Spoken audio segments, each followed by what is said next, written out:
स्वागत है दोस्तों आपका हमारे चैनल धाकड़ ऑनलाइन स्टडी में। दोस्तों इस वीडियो में हम राज्य दर्शन के अंदर उत्तर प्रदेश राज्य के बारे में बात करेंगे।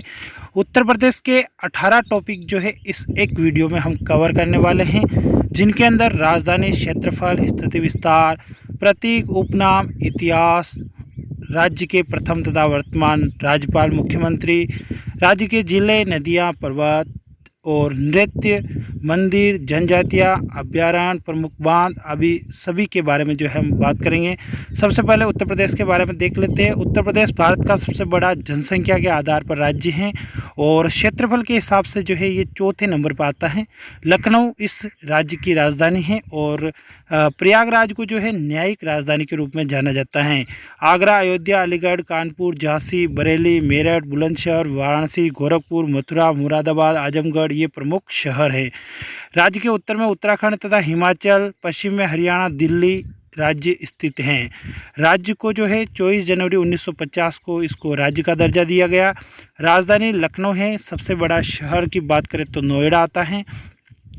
इसके राज्यपाल आनंदीबेन पटेल, मुख्यमंत्री योगी आदित्यनाथ हैं। विधानमंडल जो है द्विसदनीय है और विधान परिषद में 100 सीटें हैं, विधानसभा में 403 सीटें हैं। संसदीय क्षेत्र की बात करें तो राज्यसभा में 31 सीटें हैं और लोकसभा में 80 सीटें हैं।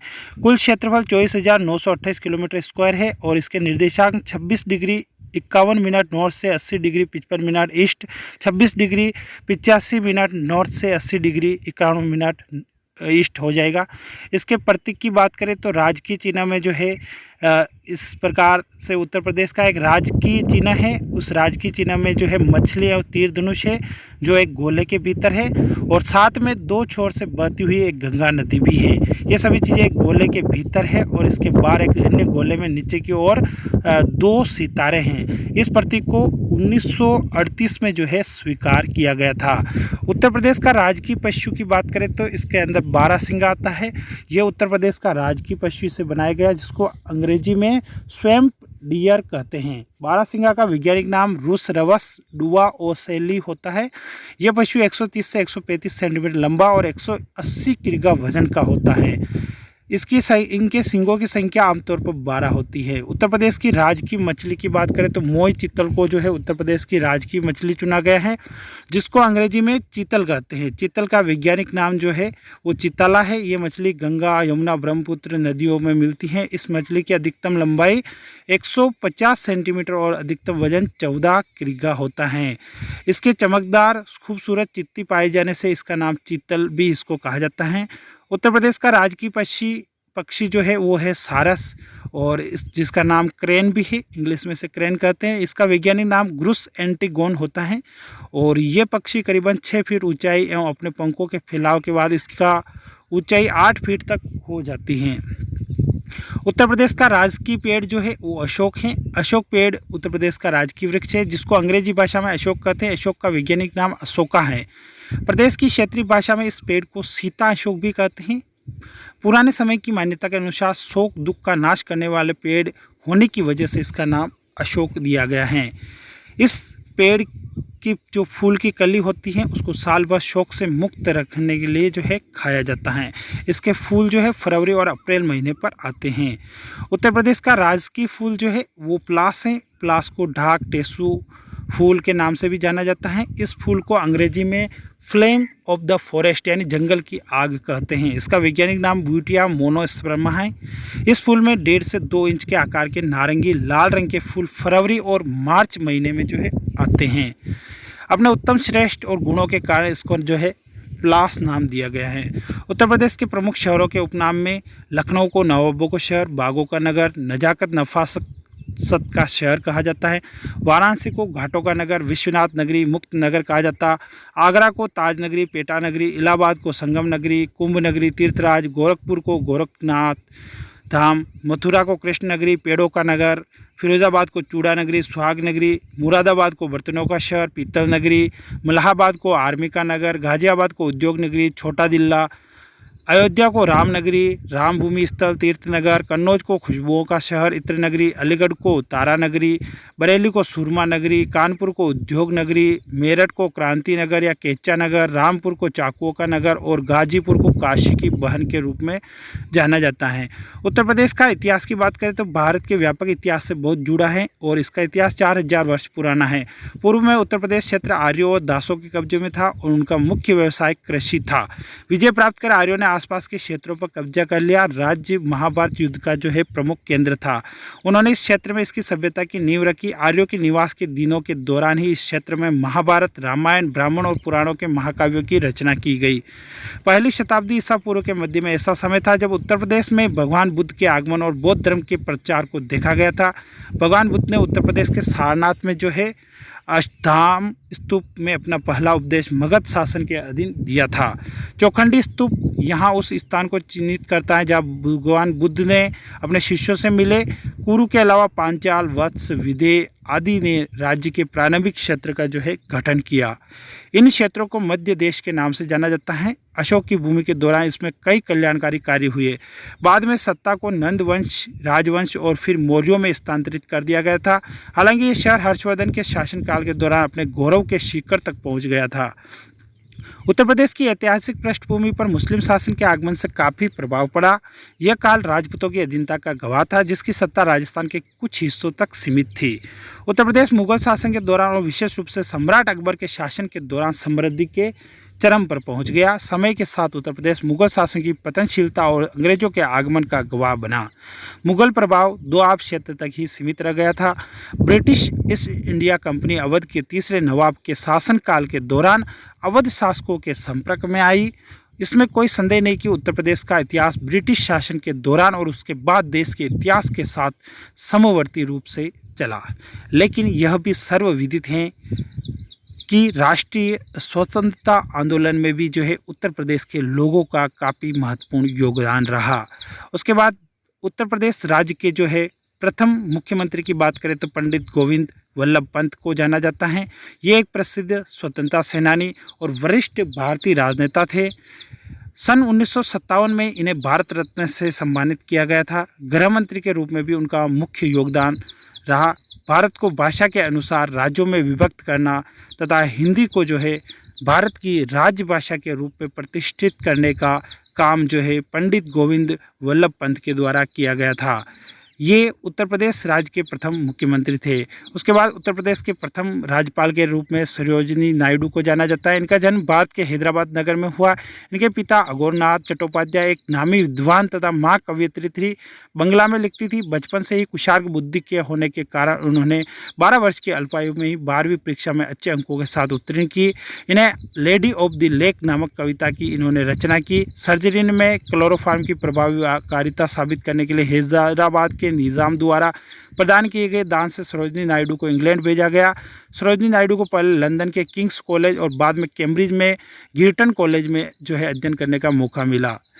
उत्तर प्रदेश राज्य के वर्तमान जो मुख्यमंत्री है वो योगी आदित्यनाथ हैं और वर्तमान राज्यपाल की अगर बात की जाए तो उत्तर प्रदेश के वर्तमान राज्यपाल श्रीमती आनंदीबेन पटेल को जो है अभी वर्तमान में। उसके बाद हम उत्तर प्रदेश के प्रमुख जिलों की बात करें तो उत्तर प्रदेश के अंदर लगभग 75 जिले आते हैं। तो पहला है आगरा। 75 जिलों में जो है 18 मंडल में इनको बांटा गया है। आगरा, मैनपुरी, फिरोजाबाद, मथुरा जिला आगरा मंडल में आते हैं। प्रतापगढ़, फतेहपुर, प्रयागराज, कौशाम्बी ये प्रयागराज मंडल में। अलीगढ़, एटा, हाथरस और कासगंज जो है अलीगढ़ मंडल में आते हैं। शाहजहाँपुर, पीलीभीत, बरेली और बदायूं बरेली मंडल में। आजमगढ़, बलिया, महू आजमगढ़ मंडल में। श्रावस्ती, बहराइच, गोंडा, बलरामपुर ये जो है गोंडा मंडल में आते हैं। बस्ती और सिद्धार्थनगर, संत कबीर नगर जिला ये बस्ती मंडल में आते हैं। चित्रकूट, बांदा जिला, हमीरपुर, महोबा ये सभी चित्रकूट मंडल में आते हैं। उसके अलावा कानपुर, फर्रुखाबाद, औरैया, कानपुर देहात जिला, कन्नौज जिला और इटावा जिला जो है ये सभी कानपुर मंडल के अंदर जो है आते हैं। उसके बाद जो है आगे ज़िले हैं उनके अंदर गोरखपुर, महाराजगंज, कुशीनगर और देवरिया ये जो है गोरखपुर मंडल में आते हैं। झांसी, जालौन, ललितपुर ये झांसी मंडल में। अयोध्या, अंबेडकर नगर, अमेठी, बाराबांकी, सुल्तानपुर ये अयोध्या मंडल में आते हैं।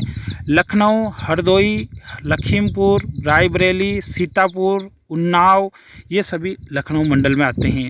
संभल, अमरोहा, बिजनौर, रामपुर और मुरादाबाद जो है ये मुरादाबाद मंडल में आते हैं। मेरठ, बागपत, बुलंदशहर, हापुड़, गौतम बुद्ध नगर ये सभी मेरठ मंडल में आते हैं। उसके अलावा मिर्ज़ापुर, संत कबीर नगर, सोनभद्र ये मिर्ज़ापुर मंडल में आते हैं। मुजफ्फरनगर, शामली, वाराणसी, चंदौली, गाजीपुर और जौनपुर ये सभी ज़िले जो है राज्य के वाराणसी मंडल के अंतर्गत आते हैं। उसके बाद राज्य की नदियों की बात की जाए तो राज्य में जो है सबसे बड़ी जो नदी है राज्य की वो है गंगा नदी। गंगा नदी उत्तर प्रदेश की सबसे लंबी नदी और इसका जो उद्गम है वो भागीरथी के रूप में जो है उत्तराखंड के केदारनाथ के निकट स्थित गंगोत्री हिमनद के गोमुख नामक स्थान से पश्चिमी हिमालय क्षेत्र में स्थित है। जो हिंदुओं की पवित्र धार्मिक नदी है गंगा। उत्तराखंड के चमोली स्थित संतोपद शिखर हिमनद एवं ताल से निकलने के वाली अलकनंदा नदी देवप्रयाग में भागीरथी से मिलती है और इन दोनों की संयुक्त नदी को जो है गंगा नदी के नाम से जाना जाता है। इससे पूर्व अलकनंदा में विष्णु गंगा और धौली गंगा जो है नदियाँ आकर मिलती हैं। आगे नदी की बात करें, यमुना नदी यह उत्तर प्रदेश की दूसरी सबसे लंबी नदी है जिसका उद्गम उत्तराखंड के उत्तरकाशी स्थित यमुनोत्री हिमनद से होता है। मैदानी क्षेत्र में आने से पूर्व यमुना में टोस, गिरी, आसन नदियाँ आकर मिलती है। उत्तर प्रदेश में यह सहारनपुर जिले के फैजाबाद नामक स्थान पर प्रवेश करती हैं। उत्तर प्रदेश प्रवाह के दौरान यमुना नदी बाईं ओर से हिडन नदी, ससुर, खदेरी आदि दाहिनी ओर से चंबल, बेतवा, केन, सिंध नदियाँ आकर मिलती हैं। आगे जो नदी है वो है रामगंगा नदी। इसका उद्गम भी जो है उत्तराखंड के पौड़ी गढ़वाल, कुमायूं हिमालय क्षेत्र के दूध तोली पर्वत के जलागम क्षेत्र से होता है। रामगंगा बिजनौर जिले में कालागढ़ किले के निकट मैदानी क्षेत्र में प्रवेश करती है। को इसकी मुख्य सहायक नदियां हैं। रामगंगा की लंबाई 690 किलोमीटर है। उत्तर प्रदेश के बिजनौर के बाद मुरादाबाद, बरेली, बदायूं, फरुखाबाद में ये जाती हैं।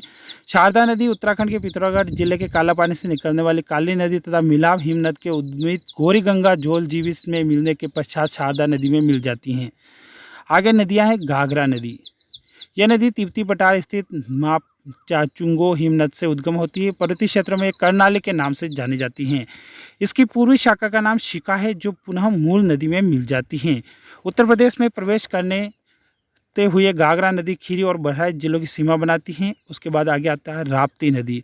इस नदी का उद्गम लघु हिमालय क्षेत्र धौलगिरी के दक्षिण में नेपाल के रूठुम कोट के निकट स्थित है। राप्ती की एक उत्तरी मुख्य शाखा बूढ़ी गंडक कहलाती है। राप्ती नदी उत्तर प्रदेश के बहराइच, श्रावस्ती, बस्ती, घोड़ा, सिद्धार्थनगर, संत कबीर नगर और गोरखपुर से होकर प्रभावित होने के पश्चात देवरिया में जो है ये घाघरा नदी में मिल जाती हैं। आगे जो नदी है वो उसके अंदर आती है चंबल नदी। चंबल नदी मध्य प्रदेश के इंदौर के निकट जानापाव पहाड़ी से उद्गमित होती है। मध्य प्रदेश और राजस्थान की सीमा पर प्रवाहित होकर यह नदी उत्तर प्रदेश के आगरा और इटावा की सीमा पर बहते हुए इटावा से लगभग 40 किलोमीटर दूर औराया में यमुना में मिल जाती है। चंबल नदी की कुल लंबाई 1050 किलोमीटर है। इसकी मुख्य सहायक नदियाँ काली सिंध, पार्वती, बनास, सिप्ता आदि हैं। बेतवा नदी की बात की जाए तो संस्कृत में इसे वेत्रवती कहते हैं। मध्य प्रदेश के भोपाल के दक्षिण पश्चिम में कुमरा गांव रायसेन विंध्याचल पर्वत श्रेणी से उद्गमित होती हैं। उत्तर प्रदेश में ये ललितपुर, झांसी, औरैया एवं जालौन में बहते हुए हमीरपुर के समीप यमुना नदी में मिल जाती हैं। बेतवा नदी की कुल लंबाई 480 किलोमीटर है। उसके बाद आगे जो नदी है वो है गोमती नदी। इसका उद्गम उत्तर प्रदेश के पीलीभीत जिले की फुलर झील से होता है। इसकी मुख्य सहायक नदी साई है। यह नदी प्रदेश के शाहजहाँपुर, खीरी, सीतापुर, लखनऊ, सुल्तानपुर एवं जौनपुर जिलों में प्रवाहित होती है। इसकी लंबाई 940 किलोमीटर है। राजधानी लखनऊ गोमती नदी के किनारे स्थित है। गंडक नदी नेपाल में से ये उद्गमित होती है। यह नदी शालिग्राम पत्थरों को अपने साथ बहाकर लाने के कारण जो इसे शालिग्रामी नदी भी कहते हैं। इसका नाम एक नारायण भी है। काली एवं त्रिशूल गंगा इसकी दो मुख्य सहायक नदियां हैं। इस नदी उत्तर प्रदेश के कुशीनगर, महाराजगंज जिलों की सीमा पर बहने के पश्चात जो है यमुना में मिल जाती हैं। उसके बाद सोन नदी है। सोन नदी को स्वर्ण नदी के नाम से भी जाना जाता है। मध्य प्रदेश में अमरकंटक पहाड़ियों से स्थित शोखा कुंड से उद्गमित होती है। इस नदी की मुख्य सहायक नदियाँ गोपद, रिहंद एवं कुनहद हैं। उत्तर प्रदेश के मिर्ज़ापुर एवं सोनभद्र जिलों से होकर प्रवाहित होने के बाद ये पटना के निकट गंगा में मिल जाती है। इसकी लंबाई 780 किलोमीटर है। टोस नदी जो है तमसा नदी के नाम से जाना जाता है। मध्य प्रदेश के में मेहर के समीप तमसा कुंड से ये उद्गमित होती हैं। ये नदी उत्तराखंड की बंदरपूछ पहाड़ी से जो है निकलती हैं। उसके बाद केन नदी है, यह इसको संस्कृत में कर्णवती कहते हैं। ये कैमूर की पहाड़ियों के उत्तरी ढाल से उद्गमित होती है और इसकी लंबाई 308 किलोमीटर है। उसके बाद आगे जो नदी है वो है काली सिंध नदी। काली सिंध नदी राजस्थान के नेनवास टोंक जिले से उद्गमित होती है। उत्तर प्रदेश के जालौन में जो है ये यमुना नदी में मिल जाती हैं। इस नदी की कुल लंबाई की बात की जाए तो 416 किलोमीटर जो है इस नदी की लंबाई है। उसके बाद आगे जो है प्रमुख टॉपिक के रूप में उत्तर प्रदेश की जो प्रमुख झीलें हैं उनके अंदर रामगढ़ झील, गोरखपुर, बखीरा झील, संत कबीर नगर, करेला, लखनऊ, बड़ा ताल, शाहजहाँपुर, सिरसी जलाशय, मिर्ज़ापुर, टांडा दरी ताल, मिर्ज़ापुर, बुगे ताल व विसेथा ताल, रायबरेली, लिलोर झील, बरेली और बेती तथा नैया झील जो है वो प्रतापगढ़ में स्थित हैं। जिग्रो जलाशय मिर्ज़ापुर में, कुंद्रा समुंदर उन्नाव में, मोती व गौर झील रामपुर में, शुक्र ताल मुजफ्फरनगर में, मोराई ताल फतेहपुर में, कीमठ ताल आगरा में, गोविंद वल्लभ पंत सागर जो कृत्रिम झील है सोनभद्र में स्थित हैं, आंधी ताल वाराणसी में, राजा का बांध सुल्तानपुर में, लोधी व भोजपुर ताल सुल्तानपुर में, दरवन झील फैज़ाबाद में और बलहापरा झील जो है वो इसमें स्थित हैं। फुलर झील पीलीभीत में स्थित हैं। दहर झील हरदोई में, देवरिया ताल कन्नौज में, नोह झील मथुरा में, राधा व श्याम कुंड गोवर्धन मथुरा में स्थित हैं और मानसी गंगा कुंड जो है वो भी अपने गोवर्धन मथुरा में स्थित हैं। उत्तर प्रदेश के राष्ट्रीय उद्यान में 5 प्रमुख राष्ट्रीय उद्यान हैं। दुधवा राष्ट्रीय उद्यान, राष्ट्रीय चंबल अभ्यारण्य, नवाबगंज पक्षी अभ्यारण्य, पीलीभीत टाइगर रिजर्व और चंद्रप्रभा वन्य जीव अभ्यारण्य। वैसे इस राज्य में 15 राष्ट्रीय उद्यान हैं, लेकिन उसमें से जो 5 प्रमुख हैं उनके बारे में हम बात कर लेते हैं। सबसे पहला वाला जो है वो है दुधवा राष्ट्रीय उद्यान। दुधवा राष्ट्रीय उद्यान भारत नेपाल सीमा के पास स्थित हैं। उत्तर प्रदेश के लखीमपुर और खीरी जिलों में स्थित हैं। दुधवा राष्ट्रीय उद्यान तराई क्षेत्र में हिमालय की तलहटी के करीब है। इसके साथ किशनपुर अभ्यारण्य भी है। दुधवा की स्थापना 1958 में एक वन्य जीव अभ्यारण्य के रूप में की गई। 1977 में जो है एक राष्ट्रीय उद्यान बन गया था और 1988 में जो है दुधवा टाइगर रिजर्व के रूप में जो है इसको मान्यता मिल गई थी। तो दुधवा राष्ट्रीय उद्यान उत्तर प्रदेश का एक प्रमुख राष्ट्रीय उद्यान है। 1988 में जो है टाइगर रिजर्व घोषित किया था। उसके बाद राष्ट्रीय चंबल अभ्यारण्य की बात की जाए तो चंबल अभ्यारण्य राजस्थान, उत्तर प्रदेश और मध्य प्रदेश की सीमा पर स्थित हैं। ये चंबल नदी पर 3 राज्यों के खजाने के रूप में सुरक्षित हैं। यह सबसे स्वच्छ नदियों में से एक है। लगभग 320 निवासियों और प्रवासी पक्षियों, कछुए की प्रजातियों और घड़ियालियों के लिए जो है ये प्रसिद्ध है। नवाबगंज पक्षी अभ्यारण्य जो है उत्तर प्रदेश के उन्नाव जिले में स्थित एक पक्षी अभ्यारण्य है। नवाबगंज पक्षी अभ्यारण्य प्रवासी पक्षियों, सरीसृपों और हिरणों सहित 250 प्रजातियों की जो है यह रक्षा करता है। पीलीभीत टाइगर रिजर्व ये उत्तर प्रदेश के पीलीभीत जिले में स्थित हैं। ये लगभग 556 पक्षी प्रजातियों, 127 जानवरों और 2100 पुष्प प्रजातियों की रक्षा करता है। ये पारिस्थितिक पर्यटन और वन्य जीव प्रबंधन को जो है प्रोत्साहित करता है। उसके बाद चंद्रप्रभा वन्य जीव अभ्यारण्य। चंद्रप्रभा वन्य जीव अभ्यारण्य उत्तर प्रदेश के चंदौली जिले में स्थित है। यह सवाना, पर्णपाती और रेगिस्तानी पेड़ों की 150 पुष्प प्रजातियों का निवास स्थान है। यह सांबर, हिरण, नीलगाय, चीतल और चिंकारा जैसी पशु प्रजातियों की जो है रक्षा करता है। उसके बाद आगे जो है वो आता है अपने चंद्रभागा वन्य जीव अभ्यारण्य, जिसके अंदर सांबर, हिरण, नीलगाय आदि जो जानवर आते हैं। उसके बाद वन्य विहार के अंदर हस्तिनापुर वन्य विहार, राष्ट्रीय चंबल वन्य विहार, पीलीभीत वन्य विहार, कैमूर वन्य जीव विहार और सुहेलरवा वन्य जीव विहार। उसके बाद आता है रानीपुर वन्य जीव विहार, किशनपुर वन्य जीव विहार, चंद्रप्रभा वन्य जीव विहार, पार्वती अरंगा वन्य जीव विहार, कछुआ वन्य जीव विहार, महावीर स्वामी और विजय सागर वन्य जीव विहार जो है प्रमुख हैं। जिसमें महावीर स्वामी जो है ललितपुर जिले में, कछुआ वन्य जीव विहार वाराणसी में है और पार्वती अरंगा गोढ़ा में है। चंद्रप्रभा की बात करें तो चंदौली में है। पीलीभीत वन्य जीव विहार पीलीभीत में और राष्ट्रीय चंबल वन्य जीव विहार जो है आगरा और इटावा में जो है ये स्थित हैं। उसके बाद आगे बात की जाए उत्तर प्रदेश के लोक नृत्यों की, तो उत्तर प्रदेश का जो प्रमुख लोक नृत्य है वो है चरकुला नृत्य। चरकुला नृत्य उत्तर प्रदेश का एक प्रसिद्ध लोक नृत्य है और पश्चिमी यूपी के ब्रज क्षेत्र में ये व्यापक रूप से लोकप्रिय है।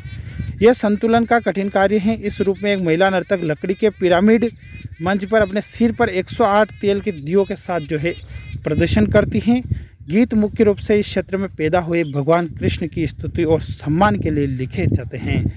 यह नृत्य होली के तीसरे दिन जो है किया जाता है। मान्यता है कि इस दिन जो है राधा का जन्म हुआ था। इस खुशी में जो है ब्रज में चरकुला नृत्य किया जाता है। जले हुए मिट्टी के तेल के दियों की जगह के कारण इस नृत्य को चरकुला नृत्य कहा जाता है। अगला नृत्य है उत्तर प्रदेश के लोक नृत्य में ख्याल नृत्य। ख्याल नृत्य जो है वो उत्तर प्रदेश का लोक नृत्य है। इस नृत्य को अधिकतर उत्तर प्रदेश के भागों में प्रदर्शित किया जाता है। इस नृत्य में आंगन गीत होते हैं जिन्हें महिलाएं गाती हैं और पुरुष इसके साथ नृत्य करते हैं।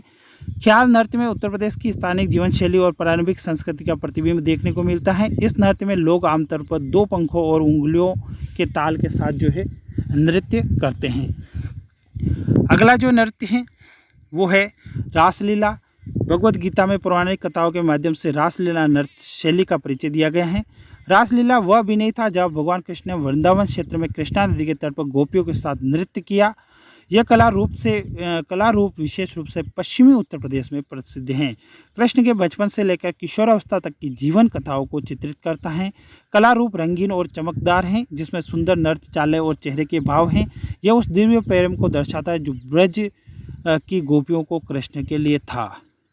उसके बाद अगला जो नृत्य है वो है नौटंकी नृत्य। नौटंकी नृत्य उत्तर प्रदेश का राज्य लोक नृत्य है जो अपने भावुक और हास्यास्पद दृश्यों के लिए प्रसिद्ध है।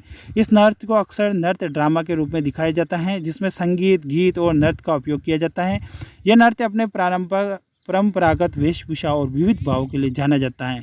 यह नृत्य प्राय राजस्थान, मध्य प्रदेश, उत्तराखंड, हरियाणा और बिहार में भी जो है प्रचलित हैं। उसके बाद जो अगला जो नृत्य है वो नृत्य के रूप में जो है वो जाना जाता है कथक नृत्य को। और कथक नृत्य जो है भारतीय शास्त्रीय नृत्य की मुख्य शैली है। नवाबों के अधीन ये विकसित हुई। मुख्य विषय कृष्ण का गोपियों के साथ मंत्रमुग्ध होना है। प्रदर्शन तालिका के साथ लाइक्री जटिल लयबद्ध रचनाओं के आसपास मजबूत ऊर्जावान फुटवर्क पर जो है ये कथक नृत्य निर्भर करता है। उत्तर प्रदेश के लोक नृत्य में अगला है कजरी नृत्य। कजरी नृत्य उत्तर प्रदेश, बिहार, झारखंड और मध्य प्रदेश राज्यों में लोकप्रिय है। यह नृत्य बरसात के मौसम में खेतों में खुशी और उत्साह के साथ नृत्य करने के लिए प्रसिद्ध हैं। कजरी नृत्य के दौरान महिलाएं विविध रंगों की साड़ियाँ और गहनों से सजी हुई होती हैं। पुरुष नृत्यकार उनके साथ नृत्य करते हैं। इस नृत्य में संगीत और गीत के साथ साथ नृत्य भी होता है। इस नृत्य की विशेषता है कि इसमें भावुकता और उत्साह से भरी हुई भावनाओं को व्यक्त करने का जो है ये अद्भुत तरीका होता है। आगे उत्तर प्रदेश के प्रमुख जो मंदिर हैं उनके अंदर पहला मंदिर है श्री कृष्ण जन्मभूमि मंदिर। यह मंदिर मथुरा में स्थित है और कृष्ण जन्मभूमि मंदिर ठीक उसी स्थान पर स्थित है जहां भगवान कृष्ण का जन्म हुआ था। हिंदू धार्मिक इतिहास में एक महत्वपूर्ण स्थान है। भगवान कृष्ण की जन्मभूमि मथुरा यमुना नदी के तट पर जो है स्थित हैं और देश की राजधानी दिल्ली से लगभग 145 किलोमीटर दूर हैं। प्रसिद्ध कृष्ण जन्मभूमि मंदिर श्री कृष्ण का सबसे सम्मानित मंदिर मथुरा में स्थित है और भगवान का जन्म हजारों साल पहले इसी मंदिर में जो है हुआ था। अगला जो प्रमुख मंदिर है वो है प्रेम मंदिर। जगत गुरु श्री कृपालु महाराज ने 2001 में प्रेम मंदिर बनाया था। यह प्रभावशाली पवित्र स्थल जिसे भगवान के प्रेम का मंदिर भी कहा जाता है। राधा कृष्ण और सीताराम को समर्पित ये मंदिर है। मंदिर उत्तर प्रदेश के पवित्र शहर वृंदावन में स्थित है। यह मंदिर पवित्रता और शांति से घिरा हुआ है। हाल ही में बनाया गया मंदिर जो है पूरे ब्रज क्षेत्र में सबसे भव्य है। आरती के दौरान जो है ये मंदिर भक्तों से जो है भरा रहता है। अगला जो मंदिर है वो है श्री राम जन्मभूमि मंदिर और हालांकि श्री राम का जन्म वास्तव में रामकोट में हुआ था जहां अयोध्या को आमतौर पर उनके जन्म स्थान के रूप में जाना जाता है। ऐसा माना जाता है कि यह हजारों साल पहले पृथ्वी पर मौजूद देवताओं की गतिविधि का जो है प्रमुख केंद्र था और यह मानव जाति की शुरुआत से ही जो है अस्तित्व में है। राम जन्मभूमि मंदिर जो है अभी निर्माणाधीन है और अयोध्या में जो है यह स्थित है जहां पर श्री राम का जन्म हुआ था। अगला जो प्रमुख मंदिर है वो वाराणसी का सारनाथ मंदिर है और इसको सारनाथ टेम्पल के रूप में जाना जाता है। भगवान बुद्ध ने अपना पहला प्रवचन सारनाथ में दिया था जो वाराणसी के निकट एक प्रसिद्ध बौद्ध मंदिर है। सारनाथ मंदिर का निर्माण 3री शताब्दी ईसा पूर्व में किया गया था, जो भारत के सबसे पुराने शहर वाराणसी से लगभग 8 किलोमीटर दूर है। कानून का पहिया यहाँ प्रभु द्वारा गति में शुरू किया गया था। बौद्धों के लिए महान धार्मिक महत्व का स्थान है और हर साल सैकड़ों भक्त यहाँ पर आते हैं। धम्मोप स्तूप, जिसे बुद्ध ने जो है इसका निर्माण यहाँ पर करवाया था। अगला मंदिर है भारत माता मंदिर, जो वाराणसी में स्थित है। हरिद्वार में आश्रम भारत माता मंदिर के वाराणसी स्थान से दूर नहीं है। यह तीर्थ स्थल भारत माता की एक शानदार संगमरमर की खड़ी मूर्ति का घर है, जिसे महात्मा गांधी ने 19वीं शताब्दी में समर्पित किया था। यह मंदिर विशेष रूप से भारत के महान रक्षोद्याटन के लिए समर्पित है, जिसे हिंदी में भारत माता या भारत माता के रूप में जाना जाता है। बाबू शिव प्रसाद गुप्ता द्वारा यह बनाया गया है। महात्मा गांधी ने 1936 में इस मंदिर को पुनः खोला था। अगला मंदिर बलदेव दाऊजी टेम्पल मथुरा में। बलदेव दाऊजी मंदिर, जहां भगवान कृष्ण के भाई भगवान बलराम पीठासीन देवता हैं, मथुरा से लगभग 18 किलोमीटर दक्षिण पूर्व में स्थित है। ये देश के सबसे लोकप्रिय तीर्थ स्थलों में से एक है। माना जाता है कि व्रजनाथ ने लगभग 1535 ईस्वी तथा लगभग 5000 साल पहले भगवान की स्थापना यहाँ की थी। हिंदू मंदिर को बहुत महत्व देते हैं, जिसकी लोकप्रियता में ये योगदान देता है। क्षीर सागर, जिसे अक्सर दूध का सागर कहा जाता है, बलदेव दाऊजी मंदिर के जो है करीब स्थित हैं। अगला जो मंदिर है वो है श्री संकट मोचन हनुमान मंदिर। श्री संकट मोचन हनुमान मंदिर जो है ये वाराणसी में स्थित है और समस्याओं से मुक्ति दिलाने वाला बनारस हिंदू विश्वविद्यालय के संस्थापक और पंडित मदन मोहन मालवीय के नाम से एक भारतीय स्वतंत्रता योद्धा ने 1900 में इसकी शुरुआत की और इस मंदिर का निर्माण करवाया।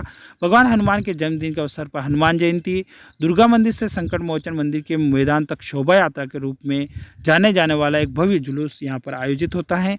संकट मोचन हनुमान मंदिर जो भगवान हनुमान को समर्पित है और वाराणसी के दक्षिणी भाग में बनारस हिंदू विश्वविद्यालय के बगल में संकट मोचन हनुमान की मूर्ति है। लाखों लोगों की मान्यता है कि मंदिर में जाकर प्रार्थना करने से हनुमान जी जो है सभी संकट दूर करते हैं। अगला जो मंदिर है बांके बिहारी टेम्पल वृंदावन में स्थित है। बिहारी का अर्थ है परम भोक्ता और बांके का अर्थ है 3 स्थानों पर मुड़ा हुआ। पूरे भारत में सबसे महत्वपूर्ण मंदिरों में से एक बांके बिहारी मंदिर है। 16वीं शताब्दी में 6 गोस्वामी में से एक प्रसिद्ध हिंदू संत स्वामी हरिद्वास ने निधिवन में बांके बिहारी के देवता की स्थापना की थी। इस संत को प्रसिद्ध जीवित गोस्वामी में से एक माना जाता है। 1864 में मंदिर निर्माण के बाद से केवल इस स्थान पर उपयोग बांके बिहारी भक्ति के लिए किया गया।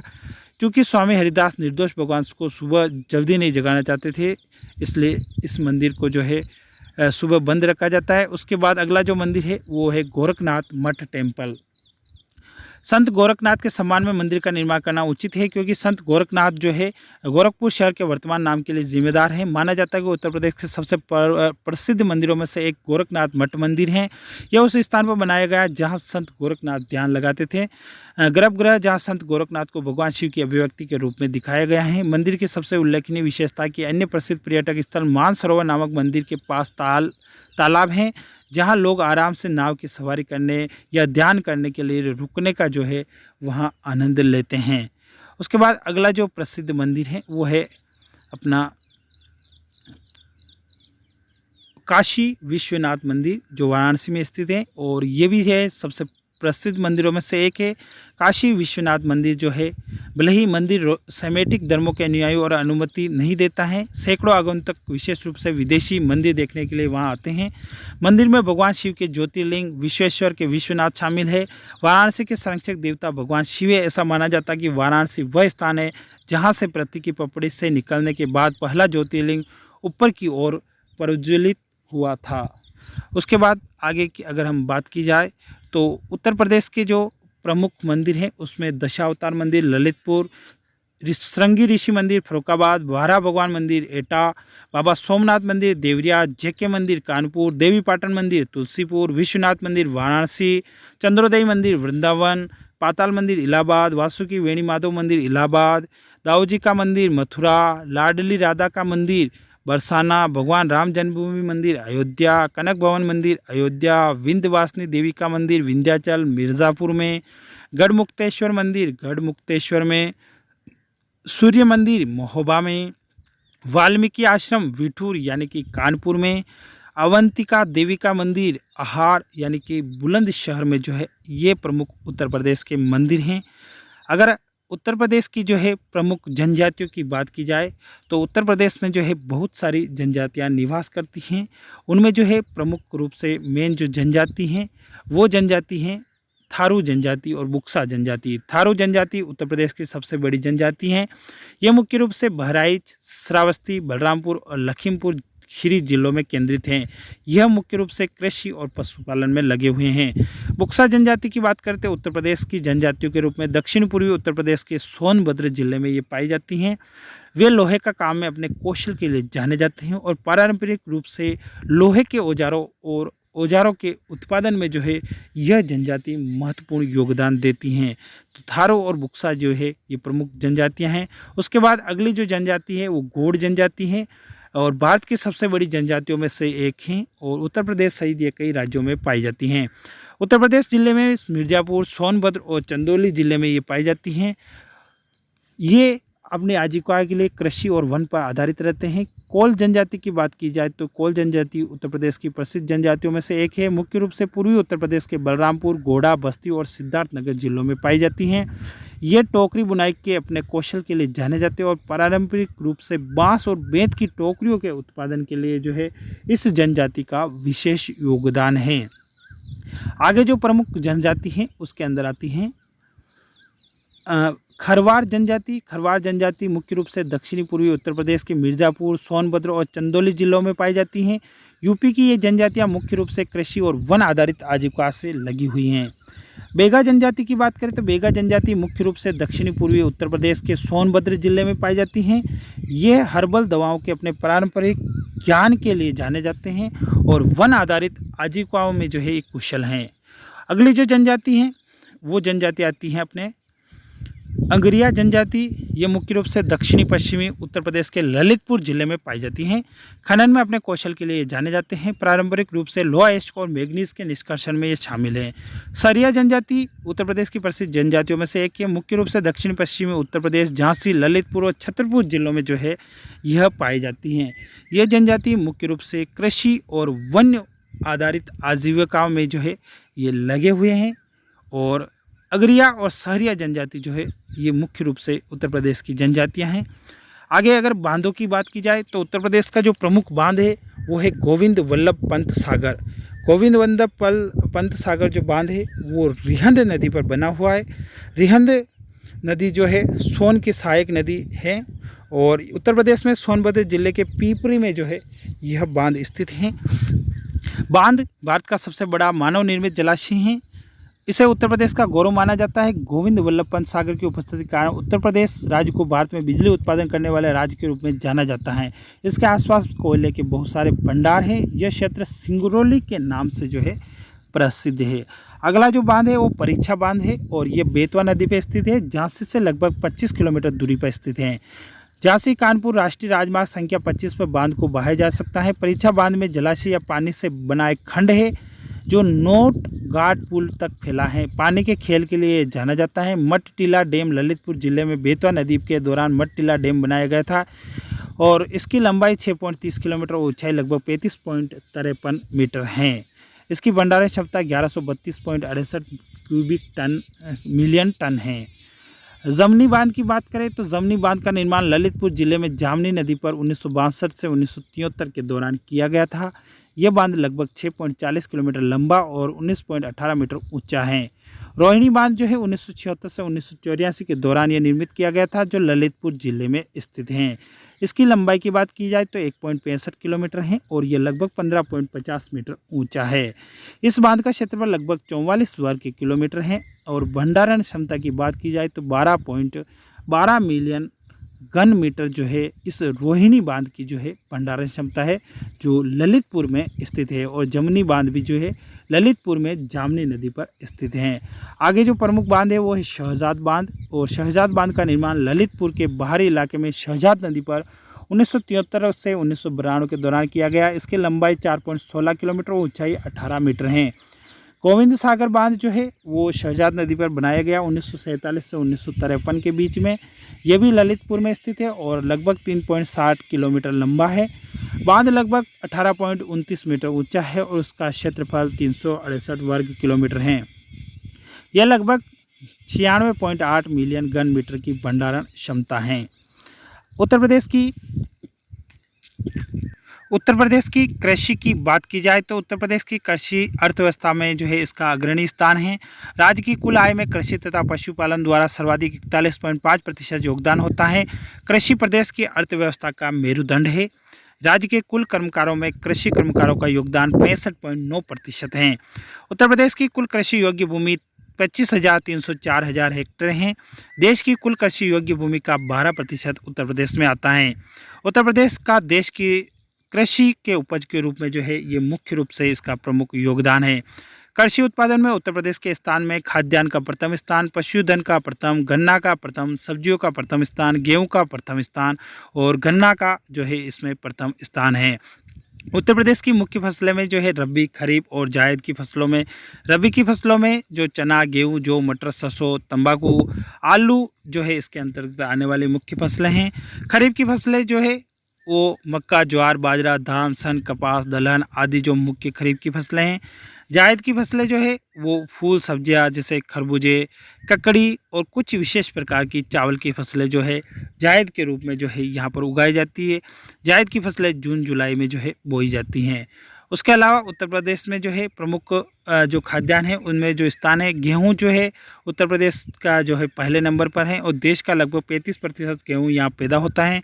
गेहूं राज्य में सर्वत्र खेती होती है। गंगा, जमुना, गंगा, घाघरा नदियों के मध्य क्षेत्र गेहूं उत्पादन में अग्रणी है।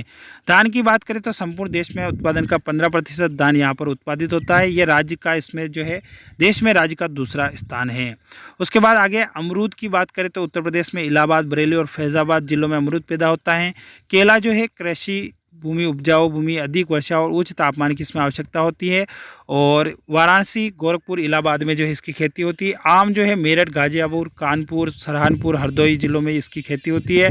संतरा जो है सहारनपुर जिले में पैदा होता है और लीची जो है सहारनपुर और मेरठ जिलों में जो है सबसे ज़्यादा इसका उत्पादन होता है और माल्टा का जो है वो मेरठ और वाराणसी में उत्पादन होता है।